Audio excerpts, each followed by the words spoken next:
मार गिराया रूस का सुखोई 35 जेट। धुआं धुआं यूक्रेन के 15 शहर। यूक्रेन बॉर्डर से इस वक्त की सबसे बड़ी और दहला देने वाली खबर आ चुकी है। आसमान का सिकंदर कहे जाने वाला रूस का सबसे घातक फाइटर जेट सुखोई 35 को मार गिराया गया। रूस यूक्रेन बॉर्डर पर बारूद का ऐसा बवंडर उठा जिसने क्रेमलिन से लेकर वॉशिंगटन तक हड़कंप मचा दिया है। अमेरिकी डिफेंस सिस्टम पैट्रियट ने यूक्रेन की सीमा पर रूस के इस सुपर मैन्यूवरेबल जेट को हवा में ही चीर कर रख दिया। सुखोई 35 का मलबा आसमान से आग का गोला बनकर गिरा और इसके साथ ही रूस यूक्रेन जंग एक ऐसे मोड़ पर आ गई जहां से अगले 48 घंटे पूरी दुनिया के लिए कयामत साबित हो सकते हैं। अमेरिकी पैट्रियट के जाल में रूस, यूक्रेन बॉर्डर पर मारा सुखोई 35 जेट। यूक्रेन के इस हमले से बौखलाए रूस ने तय कर लिया कि यूक्रेन से बातचीत नहीं, सिर्फ बारूदी हमलों से बात होगी।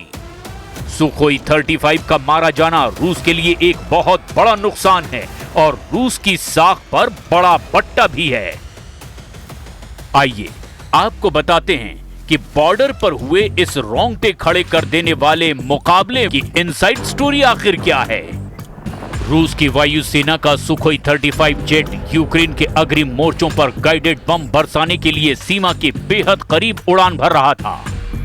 रूस को भरोसा था कि उसका यह एडवांस जेट यूक्रेन के पुराने रडारों को चकमा दे देगा, लेकिन रूस ये भूल गया कि यूक्रेन के बॉर्डर पर इस वक्त अमेरिका का सबसे advance air defence system patriot PAC-3 मुस्तैद है और वो लगातार हमला करने वाले रूसी जेट पर आंख जमाए बैठा है। जैसे ही सुखोई 35 ने यूक्रेन की सीमा के पास डेंजर जोन में एंट्री की, पैट्रियट के रडार ने उसे ट्रैक कर लिया। बिना एक सेकंड गंवाए यूक्रेनी डिफेंस क्रू ने पैट्रियट का बटन दबाया। आसमान में कान फोड़ देने वाली आवाज गूंजी और मैक 4 से ज्यादा की रफ्तार से पैट्रियट मिसाइल सुखोई 35 की तरफ बढ़ती चली गई। रूसी पायलट ने मिसाइल को छकाने के लिए प्लेयर्स छोड़े, हवा में गोता लगाया, लेकिन पैट्रियट के अचूक रडार लॉकिंग से वो बच नहीं सका।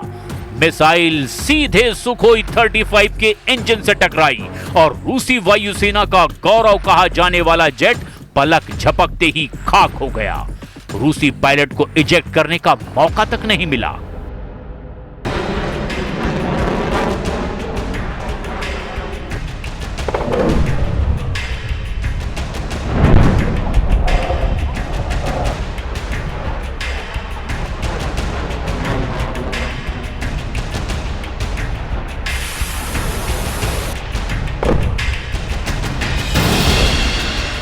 Того, что путем эскалации, путем военного давления можно способствовать выходу на мирный трек урегулирования.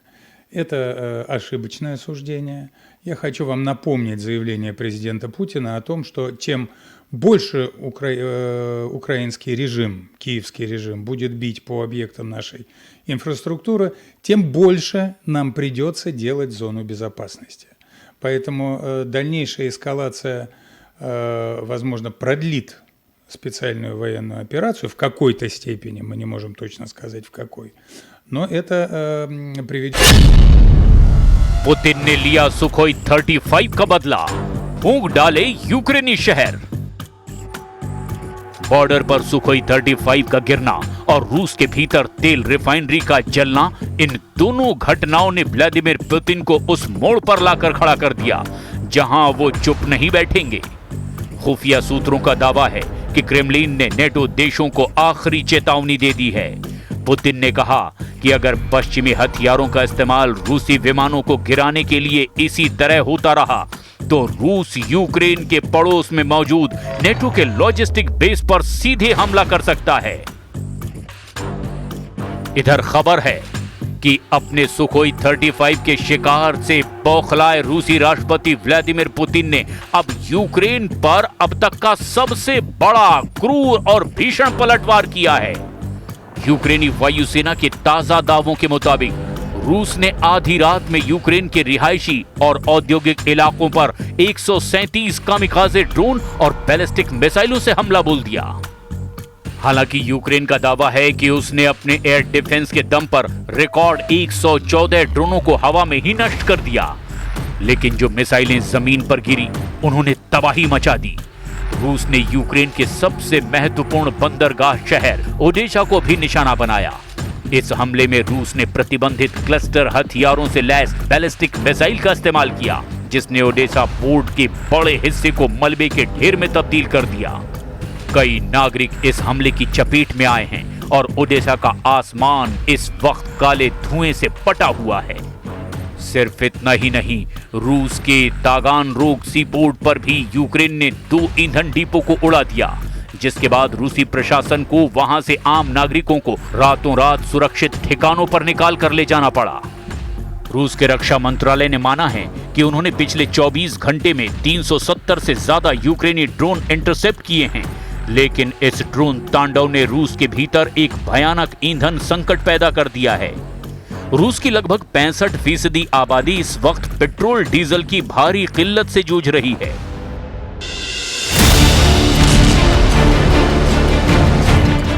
रूसी हमलों से यूक्रेन सिर्फ रो नहीं रहा, बल्कि यूक्रेन के एडवांस ड्रोन विंग ने रूस के अंदरूनी हिस्सों पर अब तक का सबसे बड़ा जवाबी हमला किया है। मॉस्को, सेंट पीटर्सबर्ग और विशेष रूप से यारोस्लाव शहर को निशाना बनाया गया। रूसी गवर्नर मिखाइल यावरायेव के अनुसार रात भर में 500 से ज्यादा यूक्रेनी ड्रोन्स ने रूसी सीमा पर हमला किया। यारोस्लाव की एक प्रमुख तेल रिफाइनरी पर यूक्रेन के ड्रोन सीधे जाकर टकराए, जिससे रूस की ईंधन सप्लाई चेन को तगड़ा झटका लगा है। इधर दूसरी तरफ यूक्रेन के राष्ट्रपति जेलेंस्की ने एक बार फिर पश्चिमी देशों से अपने एयर डिफेंस सिस्टम, खास तौर से पैट्रियट मिसाइलों की सप्लाई बेहद तेज करने को कहा है। जेलेंस्की ने हमले से कुछ घंटे पहले ही देश को आगाह किया था। उन्होंने कहा, जब तक हमारे सहयोगियों के गोदामों में पैट्रियट मिसाइलें धूल खा रही है, तब तक रूस रिहायशी इमारतों को तबाह करने के लिए प्रोत्साहित होता रहेगा।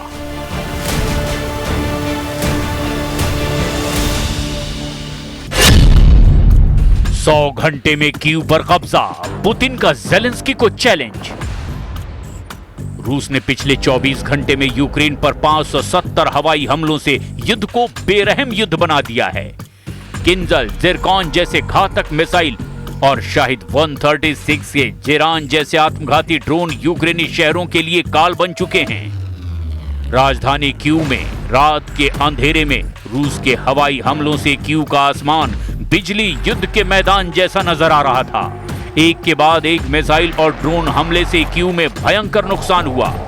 हम आपको जो फुल डिटेल और नुकसान का आंकड़ा बताने जा रहे हैं, वो आपको हैरान कर देगा। यूक्रेन पर रूसी हमलों की जो खबरें और आंकड़े अब तक सामने आए हैं, वो किसी को भी हैरान कर सकते हैं।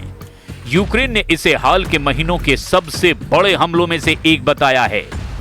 रूस ने लगभग 500 ड्रोन और 70 से ज्यादा मिसाइलें दागी। रूसी सेना ने पिछले रात यूक्रेन की राजधानी कीव पर अब तक का सबसे बड़ा और घातक संयुक्त हवाई हमला किया। इस हमले में कीव के भीतर कम से कम 13 नागरिकों की मौत हो गई, 86 से ज्यादा लोग घायल हुए, जिनमें से 70 को अस्पताल में भर्ती करवाना पड़ा। कीव शहर के प्रशासन के मुताबिक पूरे शहर में करीब 33 से 38 लोकेशंस पर भारी नुकसान दर्ज किया गया। सेंट्रल शेवचेंको बुलेवार्ड पर स्थित एक होटल और कई रिहायशी अपार्टमेंट पर मिसाइलें सीधे गिरी है, जिससे इमारतों की कई मंजिलें ढह गई हैं। इसके अलावा एक एम्बुलेंस स्टेशन, एक रिसर्च इंस्टीट्यूट और कई व्यापारिक प्रतिष्ठान मलबे में तब्दील हो गए। यूक्रेन की वायुसेना का दावा है कि रूस ने एक साथ 570 हवाई हमले किए, जिनमें 74 मिसाइलों का इस्तेमाल किया गया। दावों के मुताबिक रूस ने जिन 74 मिसाइलों से कीव और यूक्रेन के दूसरे इलाकों पर हमला किया, उसमें रूस की Zircon antiship, Iskander ballistic missile और कालिब्र क्रूज मिसाइलों का इस्तेमाल किया गया, जबकि 496 घातक सुसाइड ड्रोन से हमले किए गए, जिनमें शाहिद 136 और जेरान ड्रोन से रूस ने तूफानी हमले किए।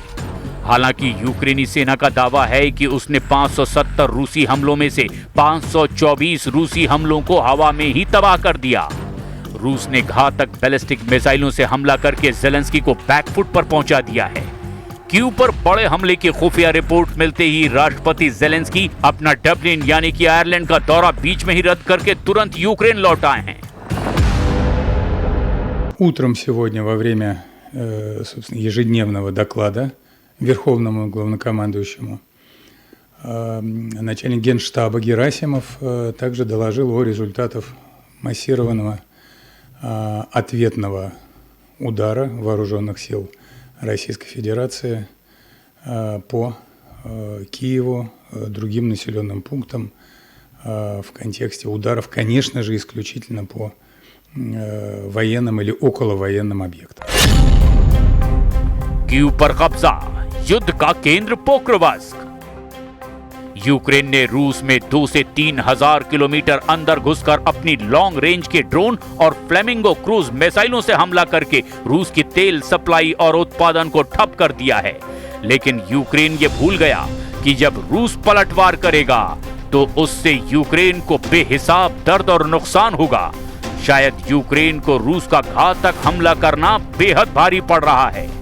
यूक्रेन ने रूस के खिलाफ क्रीमिया प्रायद्वीप पर दबाव बहुत ज्यादा बढ़ा दिया है। यूक्रेनी सेना रूसी सेना की रसद के मुख्य केंद्रों को तबाह करने में जुटी हुई है। Видно, що українська влучність працює. Я вдячний усім залученим силам, СБС, Сил спеціальних операцій, СБУ, ГУР, всі наші підрозділи. Дякую вам. Цей наш тиск та кожна інша форма тиску на Росію мають जो हालात इस वक्त चल रहे हैं वो यूक्रेन के लिए करो या मरो वाले साबित हो रहे हैं।